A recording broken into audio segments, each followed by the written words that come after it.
అందుకే నువ్వు పలికే అనుకూల ధ్వని ఆశీర్వాదాన్ని తీసుకొస్తే ప్రతికూల ధ్వని నాశనాన్ని తెచ్చిపెట్టిద్ది.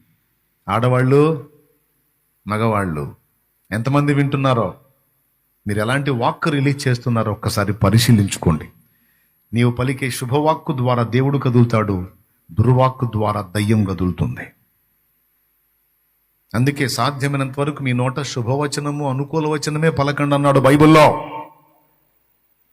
దుర్భాష ఏది రావద్దు అంటే ఏంటో తెలుసా? దుర్భాష అంటే శాపగ్రస్తమైన మాటలు, శాపగ్రస్తమైన సంగతులు. నా దగ్గరకు వచ్చిన వాళ్ళందరికీ మేలే పలుకుతా నేను.